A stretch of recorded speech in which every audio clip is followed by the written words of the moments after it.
ആ V6 ഒന്ന് നോക്കി. റിവ്യൂസിന്റെ അതിപ്രസരവുമായ reviews. Welcome to our channel.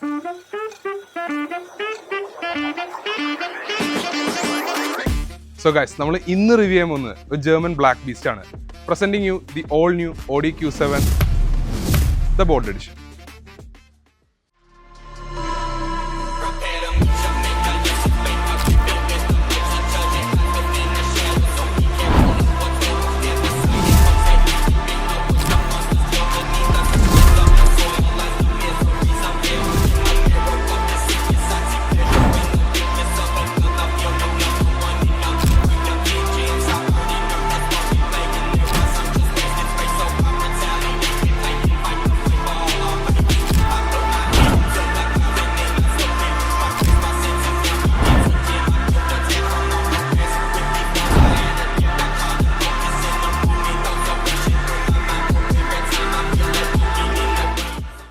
അപ്പോൾ ഇന്ന് നമ്മുടെ കയ്യിലുള്ളത് ഒരു പ്രോപ്പർ ഫാമിലി SUV പറഞ്ഞ ഒരു ജർമ്മൻ ബീസ്റ്റ് ആണ്, Audi Q7. സോ ഇതിന്റെ ഒരു ഹിസ്റ്ററി നമുക്ക് പറയാം. 2008-ലാണല്ലോ ആദ്യമായിട്ട് ഇന്ത്യയിൽ. അപ്പൊ തന്നെ ലൈക്ക് ആ സൈസും ആൾക്കാർ ഭയങ്കര നെട്ടിപ്പോയ ഒരു സംഭവമായിരുന്നു ഈ വണ്ടി. ആ ഒരു ഡിസൈൻ ആയാലും അന്നത്തെ കാലത്ത് ഇറങ്ങി ഒരു SUVസിന് മാച്ച് ചെയ്യാൻ പറ്റാത്ത ഒരു ടൈപ്പ് ഓഫ് ഡിസൈൻ ആയിരുന്നു. സ്റ്റിൽ Audiയുടെ ഡിസൈൻസ് ആർ അമേസിംഗ്. ഡേറ്റഡ് ആയിട്ട് ഒരിക്കലും ഫീൽ ചെയ്യില്ല. ജെന്റിൽമെൻ ലുക്കിംഗ് കാർസിന്റെ ഡിസൈൻ ലൈക്ക് ബാക്കി ബ്രാൻഡ്സ് നമ്മൾ പറയാണ്ടിരിക്കലാണ് നല്ലത്. അവരൊക്കെ വളരെ മോശമായിട്ട് പോകുമ്പോൾ Audiയുടെ ഡിസൈൻസ് ആർ പെർഫെക്റ്റ്. ജെന്റിൽമെൻ കാറാണ്. എനിക്ക് പിന്നെ പറയേണ്ടത് ഇവരെങ്ങനെയാണ് അവർക്ക് ആ ഒഡാസിറ്റി കിട്ടിയെന്ന് അറിയില്ല. V12 engine in A family SUV, അതാണ് ഒരു കാര്യം. അതെ. അപ്പോ ഇത് നമ്മുടെ കയ്യിലുള്ളത് 2024 മോഡലാണല്ലേ. സോ നമുക്ക് ഇതിന്റെ വിശേഷങ്ങളിൽ കിടക്കാം. സോ നമുക്ക് ഫ്രണ്ട് ലുക്കിൽ കിടക്കാം. ഫ്രണ്ട് ലുക്ക് കാണുമ്പോൾ തന്നെ നമുക്ക് മനസ്സിലാവും ജെന്റിൽമെൻ ലുക്കിംഗ് ആണല്ലേ, ബോൾഡ് ലുക്കിംഗ് കാറാണ്. ഇത് ഫുൾ ബ്ലാക്ക് ആണ്, ബോൾഡ് എഡിഷനും കൂടി ആയതുകൊണ്ട് ഫുൾ ബ്ലാക്ക് ഫിനിഷിലാണ് പോകുന്നത്. ലോഗോ വരെ നമുക്ക് ഇവിടെ ബ്ലാക്ക് ആയിട്ട് കാണാം, ഗ്ലോസി ഫിനിഷിൽ. ഇവിടെയൊക്കെ പക്ഷെ ഒരു മാറ്റ് ഫിനിഷാണ് കൊടുത്തിരിക്കുന്നത്. ഇവിടെ ഒരു ഗ്ലോസി ഫിനിഷാണ് ആ ഒരു കണ്ടിന്യൂറ്റി കിട്ടിയത്. ഇവിടെ ലോഗോൻ്റെ ഇവിടെയാണ് ആ ഒരു ഫ്രണ്ട് ക്യാമറ കൊടുത്തിരിക്കുന്നത്. 6 പാർക്കിംഗ് സെൻസേഴ്സ് കൊടുത്തിട്ടുണ്ട്. പിന്നെ പറയുകയാണെങ്കിൽ ഇവിടെ കണ്ടോ, ഇവിടെ ഒരു ഇൻലെറ്റ്, അവിടെ ഒരു എയർ പാസേജ് കൊടുത്തിട്ടുണ്ട് കൂളിങ്ങിന് വേണ്ടിയിട്ട്. ഇവിടെ ഒരു ചെറിയ പാസേജ് കാണാം. പിന്നെ പറയേണ്ടത് മെയിൻ ലൈറ്റ്സ് ആണ്. Audi ആണല്ലോ ഫസ്റ്റ് LED ലൈറ്റ്സ് ഇൻട്രൊഡ്യൂസ് ചെയ്തത്. അത് നമുക്കിവിടെ കാണാം. മെട്രിക്സ് LED ലൈറ്റ്സ് ആണ്. ലൈറ്റ്സ് ഭയങ്കര ത്രോ ആണ്, ബിക്കോസ് അവർ ആ ഒരു ത്രോ കൊടുത്തിരിക്കുന്ന രീതി അടിപൊളിയാണ് LED ലൈറ്റ്സിന്. ഇതിൻ്റെ പ്രൊജക്ടർ ഇങ്ങനെ അഡ്ജസ്റ്റ് ചെയ്യും, അത് കാണാൻ നല്ല രസമാണ്. ഇതിൻ്റെ DRL നല്ല ഭംഗിയാണ്. നമ്മുടെ ഡയറക്ഷൻസ് ഇങ്ങനെ ആരോ പോയില്ലേ, അതേപോലെയാണ് ഇതിൻ്റെ DRL പോയിരിക്കുന്നത്. അതും കാണാൻ നല്ല ഭംഗിയാണ്. ഹെഡ്ലൈറ്റ് വാഷർ വന്നിട്ടുണ്ട്. പിന്നെ നമുക്ക് ആ ബോണറ്റ് കാണുമ്പോൾ തന്നെ അറിയാം, ആ സൈസ് നല്ല സൈസുള്ള ബോണറ്റാണ്. ലൈക്ക് അത്രയും സൈസ് എഞ്ചിൻ വരെ കയറും. ആ ഒരു സൈസിലാണ് അവർ ആ ബോണറ്റും ഡിസൈൻ ചെയ്തിരിക്കുന്നത്. ഓവറോൾ ഇവിടെ നമുക്കൊരു കൊത്രോന്റെ ഒരു ലോഗോ കാണാം. Overall it's a good looking car. So side ലുക്സിലേക്ക് വരാം. സൈഡ് ലുക്സിലേക്ക് വരുമ്പോൾ നമുക്ക് ഏറ്റവും കൂടുതൽ ആ ഒരു പ്രസൻസ്, ആ ഒരു സ്റ്റാൻസ് തന്നെയാണ് ഏറ്റവും അട്രാക്റ്റീവ് ആയിട്ട് തോന്നുന്ന കാര്യം. എസ്പെഷ്യലി എടുത്ത് പറയേണ്ട ഒരു കാര്യമാണ് ഈ ഡബിൾ ബോൾഡ് ലൈൻസ് ഇങ്ങനെ കണക്ട് ചെയ്ത് പോകുന്നത്. അത് ത്രൂ ഔട്ട് ദ കാർ അത് കണക്ട് ചെയ്ത് പോകുന്നുണ്ട്. അതായാലും ആ ഒരു സ്കേർട്ടിങ്ങിൻ്റെ ഭാഗത്തായാലും എല്ലാ ഒരു എക്സ്ട്രാ എലമെന്റ്സ് ആഡ് ചെയ്തിട്ടുണ്ട്. ഇവിടെ ഒരു സൈഡ് മൗണ്ട് ക്ലാഡിങ് പോയിട്ടുണ്ട്. അത് ഒട്ടും ബൾജ് ചെയ്ത് നിൽക്കാതെ എല്ലാം ബോഡി ആയിട്ട് അങ്ങോട്ട് മേർജ് ചെയ്ത് പോകുന്നതിലാണ് പോയിരിക്കുന്നത്. പിന്നെ നമുക്ക് പറയേണ്ട ഒരു കാര്യമാണ് ഇതിൻ്റെ ടയേഴ്സിനെ പറ്റി. ടയേഴ്സിനെ പറ്റി പറയുകയാണെങ്കിൽ 225/55R 19 ഇഞ്ചസിൻ്റെ വീൽസാണ് കൊടുത്തിരിക്കുന്നത്. ഡ്യുവൽ ടോൺ എന്ന് പറയാൻ പറ്റിയില്ലെങ്കിൽ ഒരു ബ്ലാക്ക് ഇൻസേർട്ട് കൊടുത്തിട്ടുണ്ട്. അത് ബോൾഡ് എഡിഷൻ്റെ ഭാഗമായിട്ട് വന്നിരിക്കുന്നതാണ്. പിന്നെ എടുത്ത് പറയേണ്ട ഒരു കാര്യമാണ് അതിൻ്റെ ലോഗോ. അത് ഒരിക്കലും ടേൺ ആവില്ല. ഗൈറോസ്കോപ്പ് പോലെ അതിങ്ങനെ മെയിൻറ്റെയിൻ ചെയ്ത് ആ ഒരു ലെവലിൽ തന്നെ മെയിൻറ്റെയിൻ ചെയ്ത് നിൽക്കും റൊട്ടേഷനിൽ പോകുമ്പോൾ. പിന്നെ പറയേണ്ട ഒരു കാര്യമാണ് ഇതിൻ്റെ എയർമാറ്റിക് സസ്പെൻഷനെ പറ്റി. അതിലെടുത്ത് പറയേണ്ട ഒരു കാര്യമാണ്, നമ്മൾ ഡ്രൈവ് ചെയ്യാൻ ചെല്ലുമ്പോൾ ആ കാറിൻ്റെ സസ്പെൻഷൻ ഓട്ടോമാറ്റിക്കലി കംഫർട്ട് മോഡിൽ ലോവർ ആയി വരും. നമ്മളിത് കാറ് ഡ്രൈവ് ചെയ്ത് കഴിഞ്ഞ് ലോക്ക് ചെയ്ത് പോകുമ്പോൾ ഓട്ടോമാറ്റിക്കലി ലിഫ്റ്റ് അപ്പ് ആയിട്ട് വരും. അപ്പോൾ പറയേണ്ട ഒരു കാര്യമാണ് ഇതിൻ്റെ ഗ്രൗണ്ട് ക്ലിയറൻസ്. ഏറ്റവും ഹൈയിൽ കിടക്കുമ്പോൾ 245 mm ഗ്രൗണ്ട് ക്ലിയറൻസ് ആണ് ഇതിന് വരുന്നത്. ഏറ്റവും ലോവർ കംഫർട്ട് മോഡിലേക്ക് ലോവർ ചെയ്യുകയാണെങ്കിൽ അത് 185 mm ചുരുങ്ങും. അത് ഒട്ടും മോശമല്ല. നമുക്ക് ഏത് റഫ് പാച്ച് ഓഫ് റോഡിലേക്കും എടുത്തു പോകാൻ കഴിയും. നമുക്ക് അതിൻ്റെ ഒരു ഷോട്ട് കാണാം.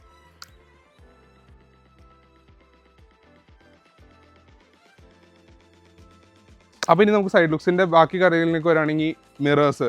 ഇതിനൊരു പടിൽ ലാമ്പിൻ്റെ ഒരു ഫീച്ചറും കൊടുത്തിട്ടുണ്ട്. 360 ഡിഗ്രി ക്യാമറയുടെ ഒരു പ്ലേസ്മെൻറ്റും കാണാൻ കഴിയും. എല്ലാ ഡോസിലും റിക്വസ്റ്റ് സെൻസേഴ്സ് കൊടുത്തിട്ടുണ്ട്.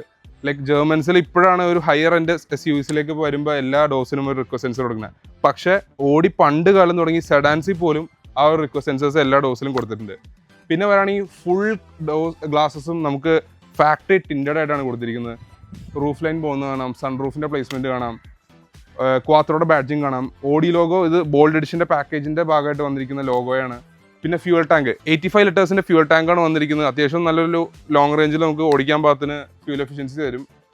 സോ അത്രയൊക്കെ തന്നെയായിരുന്നു സൈഡ് ലുക്സിൻ്റെ റിവ്യൂ. ഓക്കെ, സോ നമുക്ക് ഇതിന്റെ റെയർ ലുക്കിലേക്ക് വരാം. റെയർ ലുക്ക് കാണുമ്പോൾ തന്നെ അവർ ആദ്യം നമുക്ക് കാണാം സിമെട്രിക്കലായിട്ടാണ് അവിടെ പോകുന്നത്. ആ ഫ്രണ്ടിലത്തെ ലൈറ്റ് ഞാൻ പറഞ്ഞില്ലേ ഡയറക്ഷൻസ് പോലെ ആരോ കാണിക്കണം, അതേപോലെ തന്നെ ബാക്കിലും നമുക്ക് ആ LED ഇങ്ങനെ പോകും. നല്ല കാണാൻ നല്ല ഭംഗിയാണ് ആ LED ലൈറ്റ്സ്. ഇൻഡിക്കേറ്റർ ഇവിടെ സ്വൈപ്പിംഗ് ആയിട്ടാണ് വരിക. ഇതിന്റെ റിവേഴ്സ് ലൈറ്റ് സെപ്പറേറ്റ് ആയിട്ട് ഇവിടെ കൊടുത്തിരിക്കുന്നത്, റിഫ്ലക്ടേഴ്സും അവിടെയാണ്. 6 പാർക്കിംഗ് സെൻസേഴ്സ് ഉണ്ട്. അതേപോലെ എനിക്കൊരു അറ്റൻഷൻ്റെ ഡീറ്റെയിൽ ഉണ്ട്. ഇതിന്റെ ക്യാമറ ഇല്ലേ, ആ ക്യാമറ ലെൻസ് ക്ലീൻ ചെയ്യാൻ അവിടെ ഒരു ഫ്ലൂയിഡ് കൊടുത്തിട്ടുണ്ട്. അത് ഇവിടെ ആയിട്ടാണ്. അത് നമുക്ക് ഒരു ഷോർട്ട് ആയിട്ട് ഇടാം. ഇവിടുന്ന് വെള്ളം സ്പ്രേ ചെയ്തിട്ട് ആ ക്യാമറ വരെ ക്ലീൻ ചെയ്യും. അതൊരു നല്ലൊരു അറ്റൻഷൻ്റെ ഡീറ്റെയിൽ ആയിട്ട് തോന്നി. ഇവിടെ LED സെറ്റപ്പാണ്, ടെയിൽ സ്റ്റോപ്പ് ലാമ്പ് കൊടുത്തിരിക്കുന്നതും റിഫ്ലക്ടേഴ്സ് കൊടുത്തിട്ടുണ്ട്. Q7 ബാഡ്ജിങ് കാണാം, കോത്രോന്റെ ബാഡ്ജിങ് അവിടെ കാണാം. പിന്നെ ഇതിന്റെ ഓപ്പണിങ് നമുക്ക് കീല് പറ്റും. കീൽ തന്നെ നമ്മൾ 2 times ഓപ്പൺ ആവും. ബൂട്ട് സ്പേസ് ലൈക്ക് സെഗ്മെന്റ് നോക്കുമ്പോൾ കുറച്ച് പ്രശ്നമാണ്. എന്താ വെച്ചാൽ ഇതിന്റെ ഷേപ്പ് ഇങ്ങനെ ആയതുകൊണ്ട് നമുക്ക് സൂട്ട് കേസ് ഒന്നും സ്റ്റാൻഡ് ചെയ്ത് വെക്കാൻ പറ്റില്ല. അങ്ങനത്തെ ഒരു പ്രശ്നമുണ്ട്. പക്ഷേ ബൂട്ട് സ്പേസ് നമുക്ക് ഇനിയും വേണമെന്നാണെങ്കിൽ 3rd row ഫോൾഡ് ചെയ്ത ഒരു 600-700 liters ഓഫ് ബൂട്ട് സ്പേസ് കിട്ടും. എനിക്ക് ഫോൾഡിങ് ഭയങ്കര ഇഷ്ടപ്പെട്ടു. ലൈക്ക് അവർ ആ പ്രൈസ് റേഞ്ചിൽ അവർ ഇത് കൊടുത്തിട്ടുണ്ട്. ഇലക്ട്രോണിക്കലി സീറ്റ് ഫോൾഡ് ചെയ്യാനും പറ്റും. ആ ഒരു അറ്റൻഷൻ ഡീറ്റെയിലിൻ്റെ ഒരു സംഭവമുണ്ട്. സീറ്റ് ഫോൾഡ് ചെയ്യുമ്പോൾ തന്നെ ആ ഹെഡ് റെസ്റ്റ് തനിയെ ഫ്ലിപ്പാവും. അത് നല്ലൊരു അറ്റൻഷൻ ഡീറ്റെയിൽ ആയിട്ട് തോന്നി. പിന്നെ ഇതിനൊരു അവർ ഇതായിട്ട് കൊടുത്തിട്ടുണ്ട്, നമുക്ക് സെപ്പറേറ്റ് ചെയ്ത് സാധനങ്ങൾ വെക്കണമെങ്കിൽ അങ്ങനത്തെ 2 ബാർസ് പോലെ ഇത് കൊടുത്തിട്ടുണ്ട്. നമുക്ക് എന്തെങ്കിലും ആവശ്യമുള്ള സാധനങ്ങൾ സെപ്പറേറ്റ് ചെയ്ത് വെക്കണമെങ്കിൽ. ഓവറോൾ നമുക്ക് സസ്പെൻഷൻ ഇവിടെ തന്നെ ലോവർ ചെയ്യാനുള്ള സ്വിച്ചും കൊടുത്തിട്ടുണ്ട്, അതും ഇവിടെ കാണാം. പിന്നെ എനിക്ക് ഇഷ്ടപ്പെട്ടതെന്ന് വെച്ചാൽ നമുക്ക് കീല് മാത്രമല്ല നമുക്ക് ലെഗ് സ്വൈപ്പ് ചെയ്യാനും പറ്റും. സോ അതാണ് റെയർ ലുക്കിൻ്റെ വിശേഷം. സോ ഇന്ത്യയിൽ വരുമ്പോൾ തന്നെ നമുക്ക് പക്ക ഒരു ഓഡി ഫിനിഷൻ ലെവൽസ് കാണാം. ഇവിടെയൊക്കെ സോഫ്റ്റ് ടച്ച് ആണ് കൊടുത്തിരിക്കുന്നത്. നമ്മുടെ ഡോർ സൈഡ് ഇവിടെയൊക്കെ ഒരു ചെറിയൊരു ഫീൽ ഉണ്ട്. പക്ഷെ നമ്മൾ തൊടുന്ന ഭാഗങ്ങളൊക്കെ സോഫ്റ്റ് ടച്ച് ആണ്. ഹാർഡ് പ്ലാസ്റ്റിക്സ് ലൈക്ക് എടുത്ത് നോക്കുകയാണെങ്കിൽ നമ്മുടെ ഈ ഭാഗത്തായിരിക്കും ഹാർഡ് പ്ലാസ്റ്റിക്സ് ഉള്ളത്. ഇവിടെ ഒരു സ്ക്രീച്ചി പ്ലാസ്റ്റിക്സ് ഉണ്ട്. ഇവിടുത്തെ ഈ ഫിനിഷ് കാണാൻ നല്ല ഭംഗിയാണ്. ഫുൾ ഫിംഗർ മാഗ്നറ്റ്സ് ആണ്. ഫുൾ ഇവിടെ ടച്ച് സ്ക്രീൻ ലെവലിലാണ് ഇങ്ങനെ പോയിരിക്കുന്നത്. ഇതിൽ 3 സ്ക്രീൻ സൈഡാണ് വന്നിരിക്കുന്നത്. ഇവിടെ ഒരു സ്ക്രീൻ ഉണ്ട് ഡ്രൈവറിൻ്റെ സൈഡ്, ഇവിടെ ഒരു സ്ക്രീൻ, പിന്നെ AC കൺട്രോൾസിന് ഇവിടെ ഒരു സെപ്പറേറ്റ് സ്ക്രീൻ കൊടുത്തിട്ടുണ്ട്. ഈ സ്ക്രീൻ നമുക്കിങ്ങനെ ഓരോ നോക്കാനും പറ്റും. പിന്നെ സ്ക്രീൻ ലൈക്ക് അത്ര ഫ്ലൂയിഡ് അല്ല, പക്ഷെ കൊടുത്തിരിക്കുന്ന അതിൽ കുഴപ്പമില്ലാത്തൊരു ഇതാണ് കൊടുത്തിരിക്കുന്നത്. നമുക്കിവിടെ ഓട്ടോ ഡ്രൈവ് സെലക്ട് കാണാം, കാർ ഡീറ്റെയിൽസ് കാണാം, ലൈറ്റ് ആൻഡ് വിഷൻ, നമുക്ക് ലൈറ്റ്സ് ഒന്ന് ട്വീക്ക് ചെയ്യാൻ പറ്റും. ഡ്രൈവർ അസിസ്റ്റ് ഇവിടെ ഉണ്ട്. സർവീസ് സെറ്റിങ്സ് ആൻഡ് സർവീസ്, നമ്മുടെ വണ്ടിയുടെ സർവീസും അങ്ങനത്തെ കാര്യങ്ങളൊക്കെ നോക്കാനും പറ്റും. സർവീസ് ഇൻ്റർവെൽസ് നോക്കാം. നെക്സ്റ്റ് ഓയിൽ ചേഞ്ച് കണ്ട ഇങ്ങനെ കാണിക്കും. ടച്ച് സ്ക്രീൻ ഒരു 12 ഇഞ്ച് ഉണ്ടാവും. ഇതും ഒരു 10 ഇഞ്ചിൻ്റെ ഏകദേശം ആ ഒരു സൈസ് ഉണ്ടാവും. പിന്നെ എല്ലാം ഹാപ്റ്റിക് ടച്ചാണ്. നമുക്ക് ക്ലിക്കിങ് ഒരു നോയ്സ് കേൾക്കാൻ പറ്റും. ഹാപ്റ്റിക് ടച്ചാണ് എല്ലാവിടെയും കൊടുത്തിരിക്കുന്നത്. നമ്മുടെ AC ഇവിടെ ഇങ്ങനെ ഒരു ഒറ്റ സ്ട്രെച്ചിലാണ് ഇവിടെ പോയിരിക്കുന്നത്. നമുക്ക് ഇവിടെ നിന്ന് ഒരു കണ്ടിന്യൂഷൻ പോലെയാണ് ഇതിൻ്റെ AC പോയിരിക്കുന്നത്. ACയുടെ കാര്യം പറയുമ്പോൾ 4 സോൺ ക്ലൈമറ്റ് കൺട്രോളാണ്, 4 സോൺ AC കൺട്രോളാണ് കൊടുത്തിരിക്കുന്നത്. സ്റ്റിയറിംഗ് നല്ല രസമുണ്ട്. ഫ്ലാറ്റ് ബോട്ടം അല്ല, കാണാൻ നല്ല ഭംഗിയാണ്. ഒരു സ്പോർട്ടി സ്റ്റിയറിംഗ് ആണ്. ഇവിടെ ഒരു ചെറിയ ഒരു സ്പേസ് നമുക്ക് തോന്നാം. ഇവിടെയും കുറച്ച് കൺട്രോൾസ് ആവാമെന്നൊരു ഫീലുണ്ട്. പാഡൽ ഷിഫ്റ്റേഴ്സ് കൊടുത്തിട്ടുണ്ട്.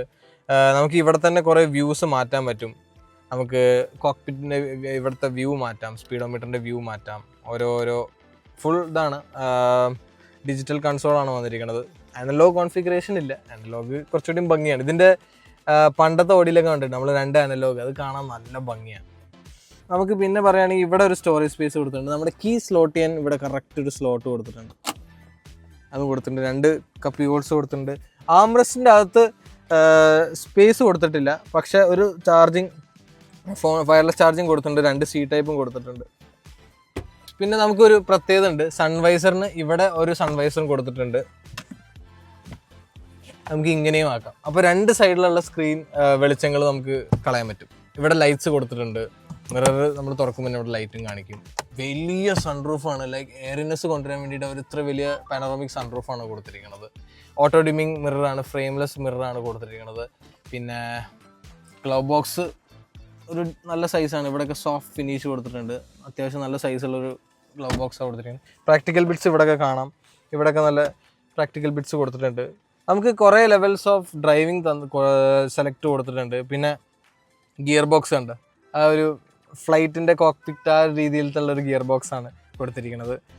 ഒബ്വിയസ്ലി പാർക്കിംഗ്, ഇലക്ട്രോണിക് പാർക്കിംഗ് കൊടുത്തിട്ടുണ്ട്, ബ്രേക്ക് കൊടുത്തിട്ടുണ്ട്, കോത്രോ എന്ന് ഇവിടെ എഴുതിയിട്ടുണ്ട്.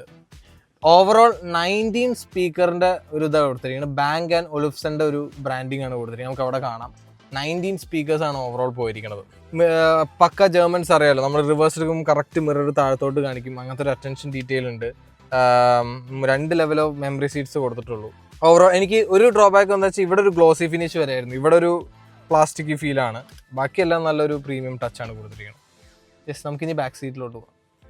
സോ ഇന്റീരിയറിലേക്ക് വരുമ്പോൾ നമ്മുടെ സെക്കൻഡ് റോ മെയിൻ ഒരു ഏരിയയിലേക്ക് വരുമ്പോൾ ഉള്ളൊരു കംഫർട്ടിനെ പറ്റി പറയുമ്പോൾ ആ ഒരു എയറിനെസ് ഇപ്പോഴും മെയിൻറ്റെയിൻ ചെയ്തിട്ടുണ്ടാവും. ആ ഒരു ഓഡി കളേഴ്സ് ഇപ്പോൾ ബ്രൗൺ ആയാലും ആ ഒരു ടാൻ ഫിനിഷസിലേക്ക് വന്നാലും ഹെഡ്ലൈനറിൻ്റെ ഭാഗത്തൊക്കെ ഒരു ബീച്ച് ഫിനിഷസിലാണ് അവർ മെയിൻറ്റെയിൻ ചെയ്തിരിക്കുന്നത്. ആ ഒരു എയറിനെസ് നമുക്ക് ആ ഒരു ഫുൾ പാനറോമിക് റൂഫ് ആയാലും ഒക്കെ വന്നിട്ട് ആ ഒരു എയറിനെസ് കിട്ടുന്നുണ്ട്. പിന്നെ പറയുകയാണെങ്കിൽ നമുക്ക് ഇവിടെ AC വെൻസിനെ പറ്റി പറയാം. കൺട്രോൾസ് പില്ലേഴ്സിലും വന്നിട്ടുണ്ട്, നമുക്ക് നടുക്കായിട്ടും വന്നിട്ടുണ്ട്. 4 സോൺ AC ആണ്. ഫ്രണ്ടിൽ 2 പേർക്കും അഡ്ജസ്റ്റ് ചെയ്യാം, ബാക്കിൽ 2 പേർക്കും അഡ്ജസ്റ്റ് ചെയ്യാൻ പാകത്തിന് ഓട്ടോമാറ്റിക് AC കൺട്രോൾസ് വന്നിട്ടുണ്ട്.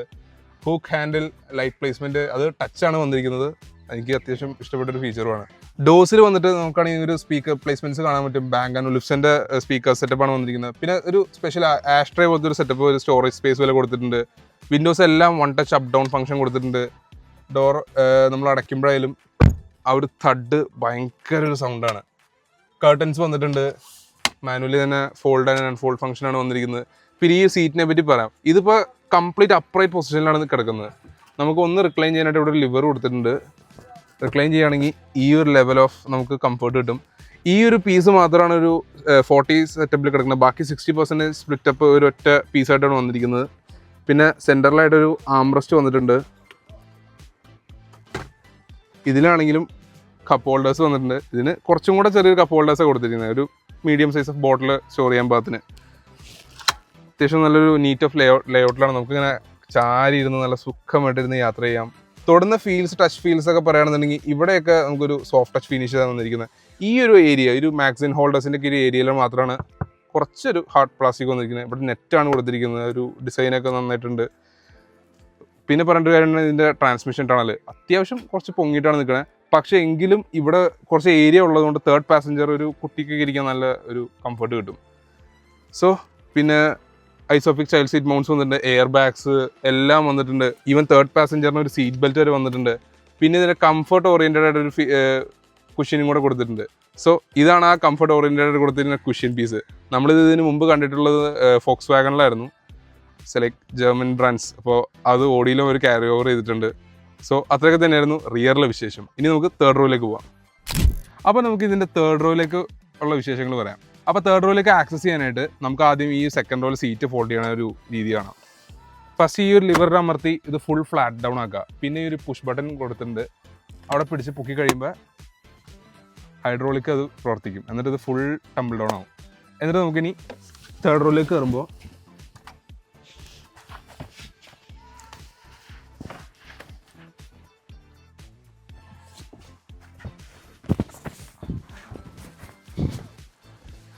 ഭയങ്കര ക്രാംഡാണ്, നല്ല ക്രാംഡാണ്.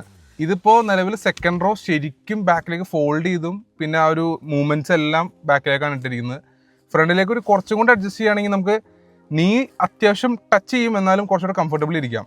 അണ്ടർ സപ്പോർട്ട് പിന്നെ ലൈക്ക് മറന്നില്ല, കിഡ്സിന് മാത്രമേ. ഇത് ബെസ്റ്റ് ഫോർ കിഡ്സ് ആണ്, ഒരു അഡൽസിന് ഇരിക്കാൻ പറ്റില്ല, ബിക്കോസ് നമ്മുടെ സ്പേസ് വളരെ കുറവ്. പിന്നെ സീറ്റ് ബാക്കിലോട്ട് റിക്ലൈനും കൊടുത്തിട്ടില്ല, ബെസ്റ്റ് ഫോർ കിഡ്സ്. 2 പാസഞ്ചേഴ്സിന് സീറ്റ് ബെൽറ്റ്സ് കൊടുത്തിട്ടുണ്ട്, ഹുക്ക് കപ്പ് ഹോൾഡേഴ്സ് എല്ലാം കൊടുത്തിട്ടുണ്ട്, സ്പീക്കർ പ്ലേസ്മെന്റ്സ് വന്നിട്ടുണ്ട്, ലൈറ്റ് ആ ഒരു ടച്ചിന്റെ ഫംഗ്ഷൻ വന്നിട്ടില്ല, സ്വിച്ച് ആയിട്ടുണ്ട്, റീഡിംഗ് ലൈറ്റ്സ് കൊടുത്തിട്ടുണ്ട്. നമുക്ക് ടംബിൾ ഡൗൺ ചെയ്യാൻ ഇവിടെയും സ്വിച്ച് കൊടുത്തിട്ടുണ്ട്, അല്ലാണ്ട് ബൂട്ട് സ്പേസിലും കൊടുത്തിട്ടുണ്ട്. അപ്പോൾ നമ്മൾ Q7 ഡ്രൈവിലേക്ക് കിടന്നു. എന്ത് ഫീലാണല്ലേ, ഒരു ഫുൾ നോയിസ് ക്യാൻസലേഷൻ, ആ സ്മൂത്ത്നെസ്, ആ V6 ബാലൻസ്. ജർമ്മൻ കാർ അതിന്റെ സോളിഡ് ഫീൽ ഉണ്ടല്ലോ, കയറി ഇരിക്കുമ്പോഴും ആ ഒരു പ്രസൻസും ആ ഒരു ഭയങ്കര റിഫൈൻമെന്റ് ആണ്. അയ്യോ, സ്റ്റാഗറിംഗ് ആണ് ലെവൽ ഓഫ് റിഫൈൻമെന്റ്. അപ്പോൾ ഫസ്റ്റ് നമുക്ക് ഇതിന്റെ എഞ്ചിന്റെ കാര്യം പറയാം. സോ ഇത് 55 TFSI ആണ് ഓഡിയോ വിളിക്കണം, പക്ഷെ 55ന്റെ ബാഡ്ജിങ് ഒന്നും കൊടുത്തിട്ടില്ല. പണ്ട് ഓഡിയോ എല്ലാവരുടെയും ബാഡ്ജിങ് കൊടുക്കും. ആക്ച്വലി ഓഡിയോയുടെ ഒരു നോമൻക്ലേച്ചർ നല്ലൊരു രസകരമാണ്, 45 TFSI 35 അങ്ങനെ ഓരോ. സോ ഇത് V6 ആണ്. ഇതിന്റെ സ്പെക്ക് പറയുകയാണെങ്കിൽ 340 bhp 500 Nm ടോർക്കാണ്. 500 Nm ടോർക്കിലാണ് ആ ഒരു ഇത് കിട്ടിയിരിക്കുന്നത് വണ്ടിയിൽ. അപ്പോൾ ഇതിന്റെ എഞ്ചിൻ, അതിന്റെ ഒരു വീഡിയോ നമുക്ക് ഇടാം. ആ എഞ്ചിന്റെ ആ ഒരു സൈസ് തന്നെ നമ്മൾ ആ ഇതിൽ കാണാൻ പറ്റും. പറയുകയാണെങ്കിൽ ചെറുതായിട്ട് റോഡ് നോയ്സ് കയറുന്നുണ്ടല്ലേ. റോഡ് നോയ്സ് അല്ലാണ്ട് വേറെ ഒന്നും നമുക്ക് അറിയില്ല. എന്താ വെച്ചാൽ വണ്ടി അത്ര insulated. Like suspension off road മോഡിൽ ഇട്ടേക്കണം. ആ ഒരു റേസ്ഡ് പൊസിഷനിൽ കുറച്ചും കൂടി ആ വിൻ നോയ്സ് കിട്ടും. അതിന്റെയാണ്. ഇപ്പൊ കംഫർട്ട് മോഡിലാണെങ്കിൽ അത്രയും താഴ്ന്നിട്ട് നമുക്ക് അത്രയും ഒരു ഇതൊന്നും അറിയാത്ത രീതിയിൽ പോകാൻ പറ്റും. അതെ. സോ അപ്പോഴാണ് നമ്മൾ പറയേണ്ടത് റൈഡ് ആൻഡ് കംഫർട്ട്. അതെ. ഇതിന്റെ സസ്പെൻഷൻ എയർമാറ്റിക് സസ്പെൻഷൻ ആണ്. അപ്പൊ ആ എയർ സസ്പെൻഷന്റെ ആ ക്വാളിറ്റിയില് ഒന്നും അറിയില്ല. ബംസ് ഒക്കെ നമ്മൾ മറ്റേ ഡിഫൻഡർ റിവ്യൂല് പറഞ്ഞിരുന്നു, അതെ എയർ സസ്പെൻഷൻ ആണെങ്കിൽ മൂവ്മെന്റ് ഇതിന് ഒന്നുമില്ല. ബംസ് ഒക്കെ വളരെ അടിപൊളിയായിട്ടാണ് അത് സോക്ക് ചെയ്തെടുക്കുന്നത്. ഒരു ഹമ്പ് ചാടിയത് പോലും അത്രയും അറിഞ്ഞിട്ടില്ല, പഞ്ഞി പോലെ നമുക്ക് ഗ്ലൈഡ് ചെയ്ത് പോകണം. എന്നുവെച്ചാൽ മൂവ്മെന്റും ഇല്ല. ഇത് ആ ചാസി അങ്ങനെയാണ് അവർ ബിൽഡ് ചെയ്തിരിക്കുന്നത്. കംഫർട്ടിന് വേണ്ടിയിട്ടാണ് ആ ചാസി ബിൽഡ് ചെയ്തിരിക്കുന്നത്. അപ്പോൾ ഇതിന്റെ റൈഡ് എങ്ങനെയുണ്ട്? റൈഡ് എനിക്ക് അത്യാവശ്യം നല്ല കംഫർട്ടബിൾ ആയിട്ട് ഡ്രൈവ് ചെയ്യാം. നമുക്ക് ആ ഒരു ജർമൻസിന്റെ എല്ലാത്തിന്റെ ഒരു കോമൺ നേച്ചർ ഉണ്ടല്ലോ, ഡ്രൈവ് ചെയ്യുമ്പോൾ സ്മൂത്ത് ആ പ്ലഷർ, നമുക്ക് ആ ഒരു ഫീൽ ആൻഡ് ഫീഡ്ബാക്ക് അതെല്ലാം ഇതിലുണ്ട്. ലൈക്ക് നിങ്ങൾക്ക് ഒരു സ്പോർട്ട് മോഡ് ഇട്ടാൽ മാത്രമാണ് വണ്ടി ഒരു അഗ്രസീവ് നേച്ചറിലേക്ക് വരുള്ളൂ എന്നില്ല. കംഫർട്ടിൽ ഇട്ടാലും ലൈക്ക് അത് അവിടെയാണ് 7 ഡ്രൈവ് മോഡ്സ് കൊടുത്തിട്ടുണ്ട്. ഇതിപ്പോ നമ്മള് ഏറ്റവും ടോപ്പ് ഡൈനാമിക് ഉണ്ട്, ഇൻഡിവിജ്വൽ ഉണ്ട്, നമുക്ക് തന്നെ ട്വീക്ക് ചെയ്യാൻ പറ്റും. സസ്പെൻഷന്റെ സ്റ്റിയറിംഗ് ഫീഡ്ബാക്ക് എല്ലാം ട്വീക്ക് ചെയ്യാം. ഇതിപ്പോ നമുക്ക് ഡൈനാമിക്കിൽ ഇട്ടൊന്ന് ഒരു ജസ്റ്റ് പുള്ള് നോക്കാം അല്ലേ.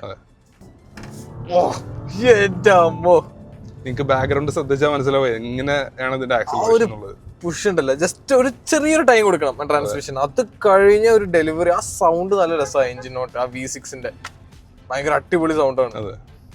ആ സ്പോർട്ടി സൗണ്ട് ആണല്ലോ ഓടി കൊടുത്തിരിക്കുന്നത്. ഭയങ്കര രസമാണ് കേൾക്കാൻ. അതിലാണ് ഇതിന്റെ എല്ലാവരും എനർജി ഇരിക്കുന്നത്. നമുക്ക് ആ ഡ്രൈവ് പുഷ് ചെയ്യുമ്പോൾ ആ ഒരു പോക്ക്, ആ സ്പോർട്ടി സൗണ്ടും ഒരു റിഫൈൻമെന്റ് ആണ്. അതെ, ഒരു സൗണ്ട് ഉണ്ട്, ആ ഒരു നോട്ട്, ആ ഒരു 3 ലിറ്റർ V6ന്റെ ആ നോട്ട് കേൾക്കാൻ തന്നെ നമുക്കൊരു ഭയങ്കര ഒരു രസമാണ്. ആ 500 Nm ഫുൾ കിട്ടണമെങ്കിൽ ഒരു ചെറിയ ലാഗ് ഉണ്ട്. ആ ഒരു ലാഗ് കഴിഞ്ഞ ഒരു പുള്ളാണ്. ടർബോ ഒന്ന് സ്പൂളായി കഴിഞ്ഞാൽ ഭയങ്കര ഒരു ഇതാണ്. പിന്നെ പ്രോപ്പർ ഡെഡ് പെഡൽ കൊടുത്തിട്ടുണ്ട് നമുക്ക് കാൽ റെസ്റ്റ് ചെയ്യാനായിട്ടും. പിന്നെ സ്റ്റിയറിംഗ് ഫീഡ്ബാക്ക് അത്ര എക്സ്പെക്ട് ചെയ്യരുത്, ബിക്കോസ് SUV ആയതുകൊണ്ട് ആ സ്റ്റിയറിംഗ് ഫീഡ്ബാക്കിന് ഒരു ചെറിയൊരു പ്രശ്നമുണ്ട്. അതും അല്ലാണ്ട് ബോഡി റോളും കുറച്ചുണ്ടാവും. നിനക്ക് ഈ ഒരു ഡാഷ്ബോർഡിന്റെ ലേഔട്ടും ഇതെല്ലാം കണ്ടു കഴിഞ്ഞപ്പോ വേറെ എന്തെങ്കിലും തോന്നിയോ? ഒരു ഉറൂസ് വൈബ്. Q8 ഡിക്റ്റോ ലൈക്ക് ഇതിന്റെ സെയിം ലേഔട്ടും ഇതൊക്കെയാണ്. പിന്നെ ഉറൂസിലേക്ക് വരുമ്പോൾ ലംബോർഗിനിയായിട്ടുള്ള സ്റ്റൈലിംഗ് ഡിഫറൻസസ് മാത്രമേ വന്നിട്ടുള്ളൂ. പക്ഷെ എല്ലാവരുടെയും ടച്ച് മെറ്റീരിയൽസ് നല്ല ക്വാളിറ്റിയാണ്. ഇവിടെ കണ്ടില്ലേ, നല്ല ക്വാളിറ്റി കൊടുത്തിട്ടുണ്ട്. അപ്പൊ നമുക്ക് ഇതിന്റെ ചാസി പറയാം. ചാസി ഏകദേശം ഉറൂസിന്റെ നീ പറഞ്ഞില്ലേ, ഉറൂസിന്റെ അതേ ഒരു പ്ലാറ്റ്ഫോം തന്നെയാണ്. ഉറൂസ് ഇതിൽ തന്നെ ആ ബിൽഡ് ചെയ്തിരിക്കുന്ന ആ പ്ലാറ്റ്ഫോം തന്നെയാണ്. പിന്നെ ബ്രേക്സും നല്ലതാണല്ലേ, നല്ല ഡിസ്ക് ബ്രേക്സ് കൊടുത്തിട്ടുണ്ട്. നമുക്ക് എവിടെ ചവിട്ടിയാലും ആ നോസ് ഡൈവ് കുറച്ച് ചെറിയ സ്പോഞ്ചിനെസ് തോന്നും, എന്താ വെച്ചാൽ വെയിറ്റിന്റെ. അത് കഴിഞ്ഞാൽ വണ്ടി നല്ല ബ്രേക്കിംഗ് ഉണ്ടാവും. സോ ഇതിന് ട്രാൻസ്മിഷൻ പറയുകയാണെങ്കിൽ ഓടി വിളിക്കുന്ന ടിപ്ട്രോണിക് എന്നാണ്, 8 സ്പീഡ് ടിപ്ട്രോണിക് ആണ്.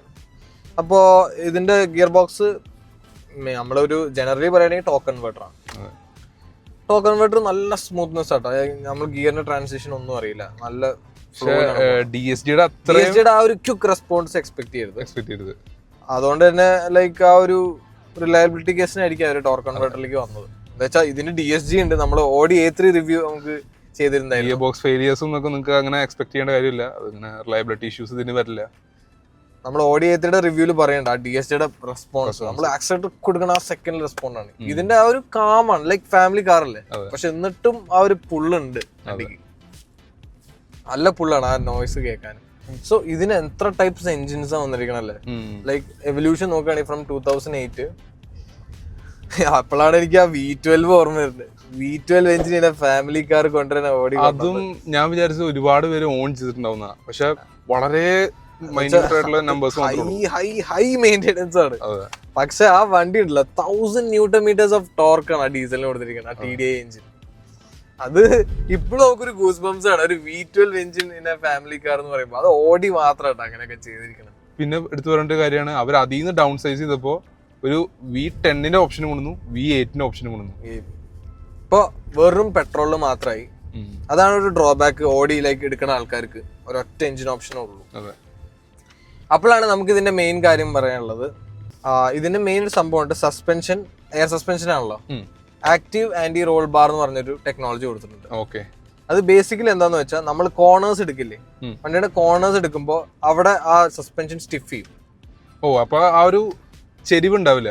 നമ്മൾ ആ ബോഡി റോൾ കുറയ്ക്കാനാണ് മാക്സിമം. പിന്നെ കുറച്ചൊന്ന് വണ്ടി ഹാൻഡിൽ ചെയ്യാൻ വേണ്ടിയിട്ടാണ്. അത് ലൈക്ക് അത് ഡീകപ്പിൾ ചെയ്യും. നമ്മള് എന്താ പറയാ, നമ്മള് ഓഫ് റോഡ് ഒക്കെ പോകുമ്പോ റഫ് പാച്ചസ് ഓഫ് റോഡ് വരില്ലേ, അപ്പോൾ അവിടെയൊക്കെ അത് ആക്ട് ചെയ്യും. അപ്പൊ അത് ഇന്ന് സ്റ്റിഫൻ ചെയ്തിട്ട് നമ്മൾ ആ കോർണർ എടുക്കുമ്പോൾ അത് ഭയങ്കര യൂസ്ഫുൾ ആണ്. അതുകൊണ്ടാണ് അവർ ആ ടെക്നോളജി കൊടുത്തിരിക്കുന്നത്, ആക്റ്റീവ് ആന്റി റോൾ ബാർ. അപ്പൊ നമുക്ക് ലൈക്ക് ഇതിന് ഇത്രയും ലക്ഷറി ആയിട്ട് വണ്ടി നമ്മുടെ മൈലേജ് സംസാരിക്കാൻ പാടില്ല, എന്നാലും നമ്മൾ സംസാരിക്കാനുള്ളത് എന്താ വെച്ചാൽ മൈലേജ്. നമ്മൾ ഇന്ത്യൻസ് ആണ്, അത് ഡിസ്കസ് ചെയ്തേ പറ്റൂ. ലൈക്ക് ക്ലെയിംഡ് ഓടി പറയണത് തന്നെ 11 ആണ്. അപ്പൊ നമ്മുടെ റിയൽ വേൾഡില് ഓൾവേസ് സിംഗിൾ ഡിജിറ്റ്. എത്ര നിങ്ങൾ പതുക്കെ ഓടിച്ചാലും 10-9 എന്ന് വെച്ചാൽ അത്രയും പവർ കൊടുക്കുന്നുണ്ട്. പിന്നെ V6 കൂടിയല്ലേ. ഞാൻ പറയുന്നത് സിറ്റിയിൽ ഒരു 5-4-6 ആ റേഞ്ചിലായിരിക്കും ഉണ്ടാവുക. നമ്മൾ ഹൈവേയിലൊക്കെ ഒരു 8-10 കിട്ടും ഒരു നോക്കി ഓടിക്കുകയാണെങ്കിൽ കംഫർട്ട് മോഡിലൊക്കെ. പിന്നെ ഇതിന്റെ മെയിൻ എഫിഷ്യൻസി മോഡ് ഉണ്ട്. മോഡ് മെയിൻ എന്ന് പറഞ്ഞാൽ ഈ ഒരു റിലാക്സ്ഡ് ആയിട്ട് ഇങ്ങനെ ഓടിക്കുക, ആ ഒരു ഫീല് വേറെയാ. അതെ. പിന്നെ ഇതിന് ലൈക്ക് കോമ്പറ്റീറ്റേഴ്സ് കുറെ ഉണ്ട് ഓടിക്ക്, അതാണ് ഒരു കോമ്പറ്റീഷൻ ഉള്ളത്. പോർഷയുടെ നോക്കുകയാണെങ്കിൽ കയൻ ഉണ്ട്, മക്കാന്റെ ഏറ്റവും ടോപ്പ് സ്പെക് എഞ്ചിനുള്ള അതും ഉണ്ട്. പിന്നെ പറയുകയാണെങ്കിൽ X5 ഉണ്ട്, പിന്നെ X7 സ്റ്റാർട്ടിംഗ് മോഡലുണ്ട്. പക്ഷെ ഇതിലെല്ലാം വെച്ച് കമ്പയർ ചെയ്യുമ്പോൾ ഇത്രയും ഒരു സൈസ് ഞാൻ ഉദ്ദേശിച്ച് പറയാനുണ്ടോ, ലൈക്ക് ഫീച്ചേഴ്സ് അല്ല, ഈ ഒരു സൈസ് വെച്ച് കമ്പയർ ചെയ്യുമ്പോൾ ഇതിന്റെ അത്ര വാല്യൂ ഫോർ മണി വേറൊരു കാറില്ല. വാല്യൂ ഫോർ മണി എന്ന് പറയാൻ പറ്റില്ല. എന്താ വെച്ചാൽ കോമ്പറ്റീറ്റേഴ്സ് നോക്കുമ്പോഴും 7 സീറ്റർ എന്ന് പറയുന്നത് 7 സീറ്റർ അപ്പൊ അതിലേക്കാണ് ഞാൻ പറയണത്. ലാൻഡ് റോവർ ഡിസ്കവറി ഉണ്ട്, XC90 ഉണ്ട്, പിന്നെ നമ്മുടെ ലെക്സസിന്റെ RX ഉണ്ട്. ലൈക്ക് ലെക്സസിന്റെ ലൈക്ക് ഫീച്ചേഴ്സ് നോക്കുകയാണെങ്കിൽ ഓരോ ബ്രാൻഡും ഓരോ സ്ഥലത്ത് കട്ടിങ് ഉണ്ട്, കോസ്റ്റ് കട്ടിങ് ഉണ്ട്. ഓഡിയുടെ കേസിൽ മെയിൻ കോസ്റ്റ് കട്ടിങ് പറയുകയാണെങ്കിൽ ആ എഞ്ചിൻ ഓപ്ഷൻസിന്റെ ഒരു ഇത് അല്ല, ചില ഭാഗങ്ങളിൽ ഒരു പ്ലാസ്റ്റിക് ഒരു ഇതുണ്ട്. ഇവിടെ നമ്മുടെ ഡോർ പാഡ്സിലൊക്കെ ഇവിടെ സീറ്റ് വെന്റിലേഷൻ കൊടുത്തിട്ടില്ല. അതൊരു കോണാണ് ഈ വണ്ടിയിൽ, സീറ്റ് വെന്റിലേഷൻ കൊടുത്തിട്ടില്ല. ചില ഫീച്ചേഴ്സിൽ ഒരു കട്ടിങ് ഉണ്ട്. അത് നമുക്ക് ലൈക്ക് നോക്കുകയാണെങ്കിൽ പവർ ഡെലിവറി വെച്ച് ചെയ്യുകയാണെങ്കിൽ നിങ്ങൾക്ക് ഹാൻഡ്ലിംഗ് വേണമെന്നാണെങ്കിൽ പോർഷെ എടുക്കണം. ഇത് പക്ക ഫാമിലി ഓറിയന്റഡ് ഡ്രൈവേഴ്സ് മെഷീൻ ആണ് അത്. അതെ, അത് ഫാമിലി യൂസും ആണ്. ഭയങ്കര എന്താ പറയാ, ലൈക്ക് ഡൈനാമിക്കലി അതാണ്. പക്ഷെ ഞാൻ ഏതാ എടുക്കാന്ന് അറിയോ, 530D M Sport. അത് എന്റെ ഭയങ്കര ആഗ്രഹമുള്ള ഒരു വണ്ടിയാണ്. ഓൾ ഡേ പർപ്പസിന് പെർഫെക്റ്റ് ആണ്. ലൈക്ക് 1 CR ആ റേഞ്ച് കിട്ടും. എഫിഷ്യൻസി നിങ്ങൾക്ക് വേണമെന്നാണെങ്കിൽ ലെക്സസിലോട്ടും പോവാം അല്ലേ, അത് ഹൈബ്രിഡ് ടെക്നോളജി ഉള്ളതുകൊണ്ട് അതിലോട്ടും പോവാം. ആൻഡ് ടൊയോട്ട റിലയബിലിറ്റി ഉണ്ട്. പക്ഷെ ഡ്രൈവ് ഫീൽ മറന്നേ, like it's a hybrid, it's a proper luxury and comfort ഉള്ളൂ. പിന്നെ ബെൻസിന്റെ GLE കിട്ടും, GLEയുടെ ടോപ്പ് സ്പെക്ക്. ലൈക്ക് ഫീച്ചേഴ്സ് നിങ്ങൾക്ക് വേണമെങ്കിൽ ബെൻസിലോട്ട് കൊണ്ടുവരും. ലൈക്ക് നമ്മൾ പണ്ട് കാലം തുടങ്ങി പറയുന്ന ഒരു കാര്യമുണ്ട്, if you want to drive a car by the BMW, if you want to experience a luxury by the Benz, രണ്ടും ഇന്റർമീഡിയറ്റ് വേണമെന്നുണ്ടെങ്കിൽ അതൊരു ഓഡിയുടെ ഒരു ആഡ് ഉണ്ട്, 4 റിംഗ് വെച്ചിട്ട്. ദാറ്റ് മീൻസ് കംഫർട്ട് എല്ലാം ഓരോ വണ്ടികളിൽ എടുത്തിട്ട് എല്ലാം ഒരു കമ്പൈൻഡ് ആണ് ഓഡി. അപ്പൊ അതാണ് ഞാൻ പറയുന്നത്, ഇത് ആർക്കൊക്കെയാ വേണ്ടതെന്ന്.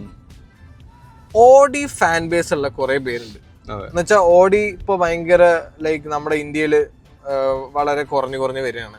അവരുടെ ഇമ്പോർട്ടും കുറച്ച് കുറഞ്ഞുണ്ട്, എഞ്ചിൻ ഓപ്ഷൻസും കുറഞ്ഞു. അത് പക്ഷെ ഓഡി 2008 വന്നിട്ട് എത്രയോ ആൾക്കാർക്ക് ആ ഒരു ഡ്രീം കൊണ്ടുവന്നായിരുന്നു. പക്ഷെ ആദ്യമായിട്ട് വന്ന ടൈമിലായാലും അവർ കിട്ടിയൊരു അക്സെപ്റ്റൻസ്, ആ ഒരു കിട്ടിയ ഒരു വാം വെൽക്കമിങ്, അത് അവർക്ക് എടുത്ത് എപ്പോഴും പറയുന്ന ഒരു കാര്യമാണ്. അതിലൊന്നും ഹ്യൂജ് റെസ്പെക്ട് ആണ് ഓഡിയിലോട്. പക്ഷെ ദെൻ അവർ ആ ഒരു ഡേറ്റഡ് ഡിസൈൻസ് കീപ്പ് അപ്പ് ചെയ്തതായാലും ഒരു അപ്ഡേറ്റ് കൊണ്ടുവരാനുള്ള ഒരു മടി, അതുകൊണ്ടൊക്കെയാണ് ആ ഒരു ഓഡി ഒരു മിഡ് 2014, 15, 16 ആ ഒരു കാലയളവിൽ ഡൗൺ. അവിടെ ഞാൻ പറയണ ലൈക്ക് ഒരു 2 സ്മോൾ കിഡ്സും ഒരു ആൾക്ക് എന്നാ ഒരു 4 മെമ്പറിന് ഇരിക്കുകയും ചെയ്യാം, ബാക്കിൽ 2 കിഡ്സിനും ഇരിക്കാം, ടോട്ടൽ ഒരു 6 ആൾക്കാർക്ക് ഇരിക്കാൻ നൈസാണ്. എന്നുവെച്ചാൽ 2 കിഡ്സിനാണ് ബെസ്റ്റ് തേർഡ് റോ. അപ്പൊ പറയുന്നത് 6. അപ്പൊ ഇത് മെയിൻ എന്താന്ന് വെച്ചാൽ ഓഡി ഇഷ്ടപ്പെട്ടിട്ട് ആ ഒരു ലുക്ക് ഉണ്ടല്ലോ ഓഡിയുടെ. എന്താ വെച്ചാൽ ബാക്കി നോക്കുകയാണെങ്കിൽ ബെൻസിന്റെയും BMW ലുക്സ് പോയിക്കൊണ്ടിരിക്കുകയാണ്.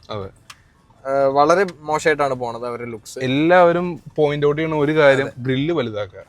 അതെ, ഭയങ്കര വൃത്തികേടായിക്കൊണ്ടിരിക്കുകയാണ്. ഇത് പക്ഷെ അങ്ങനെയല്ല, ആ ലുക്ക് ഒരു യുണീക്നെസ് ആൾക്കാർക്ക് ഇപ്പൊ ഓഡിയോട് തോന്നുന്നുണ്ട്. എന്താ വെച്ചാൽ ആ ലുക്ക് ഇപ്പോഴും മെയിൻറ്റെയിൻ ചെയ്യണ്ടല്ലോ, ആ ജെന്റിൽമെൻ ലുക്ക്. അതാണ് മെയിൻ ആയിട്ട് അവർ പോണത്. സിമ്പിൾ ആയിട്ട് പറയുകയാണെങ്കിൽ നമ്മുടെ മമ്മൂക്ക ഏജ് ചെയ്യണ പോലെ he still keeps the look. അതാണ്. അപ്പൊ അങ്ങനത്തെ ആൾക്കാർക്ക് ലൈക്ക് ആ V6ന്റെ ആ ബാലൻസും ആ ഒരു കംഫർട്ടും ആ സസ്പെൻഷനും വേണമെങ്കിൽ ഇതെടുക്കാം. അഡൾട്ട്സ് ആണ് കൂടുതൽ എന്നാണെങ്കിൽ, ലൈക്ക് ആ ഫാമിലിയിൽ അഡൾട്ട്സ് ആണ് കൂടുതൽ എന്നാണെങ്കിൽ ബെൻസ് എടുക്കേണ്ടി വരും. കംഫർട്ട് ബെൻസിനോടാണ് കംഫർട്ട് കൂടുതൽ. ലൈക്ക് പ്രായമുള്ളവരും കൂടി ഉണ്ടെങ്കിൽ ഏറ്റവും ബെസ്റ്റ്. സ്പേസും ഉണ്ട്. അതെ. ഇത് ലൈക്ക് ഞാൻ പറഞ്ഞില്ലേ, ഒരു യങ്സ്റ്റർ ഫാമിലി, 2 കിഡ്സും പിന്നെ ഒരു 4 മെമ്പർ ഫാമിലിയും കൂടി ഉണ്ടെങ്കിൽ പോവാം. എന്താ വെച്ചാൽ സീറ്റ് ബെൻസിന്റെ അത്ര കംഫർട്ട് അല്ല, സ്റ്റിഫാണ്. അത് എന്തായാലും നിങ്ങൾ നോക്കേണ്ട കാര്യമാണ്. അതാണ് ബെൻസിന്റെ ഒരു മെയിൻ ഒരു പോയിന്റ് പറയുകയാണെങ്കിൽ. ഇനി നമുക്ക് ഇതിന്റെ വേരിയൻസ് പറയാം ഓഡിയുടെ. സോ ഓഡിയുടെ വേരിയൻസ് നോക്കുകയാണെങ്കിൽ പ്രീമിയം പ്ലസ് ഉണ്ട്, ബോൾഡ് എഡിഷൻ ഇപ്പൊ നമ്മൾ ഓടിക്കുന്നുണ്ട്, പിന്നെ ടോപ്പ് ടെക്നോളജി ഉണ്ട്. ടെക്നോളജിയിൽ വേറെ എന്തൊക്കെ ഫീച്ചേഴ്സും കൂടി വരുന്നത്, ചെറിയ വ്യത്യാസങ്ങളുണ്ട്. ഓഡി എപ്പോഴും ടെക്നോളജിക്കാണ് ഏറ്റവും കൂടുതൽ ഫീച്ചേഴ്സ് കൊടുക്കുക. ഈവൻ പണ്ട് ഈ ഒരു വെർച്വൽ കോക്പിറ്റ് അതൊക്കെ ടെക്നോളജിയിലായിരുന്നു. സോ ഇത് ബോൾഡ് എഡിഷൻ ആണ്. ഇതിന് ഓൺ റോഡ് വന്നത് 1.3 crores ആണ്. Q7ന്റെ പ്രൈസും കൂടി പോയിട്ടുണ്ട്. ഇപ്പൊ ലൈക്ക് കുറച്ച് ഓഫേഴ്സും ഉണ്ടായിരുന്നു. ഇപ്പൊ ഒരു ഓഫേഴ്സും നടക്കുന്നുണ്ട്. ലൈക്ക് അതാണ് ആ ഒരു എക്സ്ക്ലൂസിവിറ്റി നിങ്ങൾക്ക് വേണമെന്നാണെങ്കിൽ ഓഡിയിലോട്ട് പോവാം. അപ്പൊ അത്രയ്ക്ക് തന്നെ ഉണ്ടായുള്ളൂ ഞങ്ങളുടെ റിവ്യൂ അല്ലേ. സോ ബിഗ് താങ്ക്സ് ടു അല്ലേ നമുക്ക് ഈ ഓഡി Q7 തന്ന Nishad.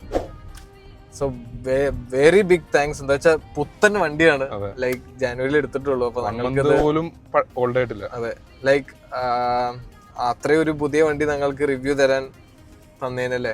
Thank you so much. അപ്പോൾ അത്രയ്ക്ക് തന്നെയായിരുന്നു ഞങ്ങളുടെ റിവ്യൂ. എല്ലാവരും സബ്സ്ക്രൈബ് ചെയ്യുക, സപ്പോർട്ട് ചെയ്യുക, ലൈക്ക് ചെയ്യുക. Thank you for watching.